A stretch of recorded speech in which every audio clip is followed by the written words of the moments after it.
என்பது பொடியாகி போகலாம். பொன்னாரமே நம் காதலு பூலோகம் தாண்டி வாழலாம். ஆகாயம் என்பது இல்லாமல் போகலாம். ஆனால் நம் நேசமே ஆகாயம் தாண்டி வாழலாம். கண்ணீரில் ஈரமாகி கரையாட்சி காதலே, கரை மாற்றி நாமும் வெல்ல கரையேற வேண்டுமே. நாளை வரும் காலம் நம்மை கொண்டாடுமே.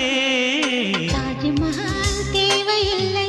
அன்னமே அன்னமே காடுமலை நதிகள் எல்லாம்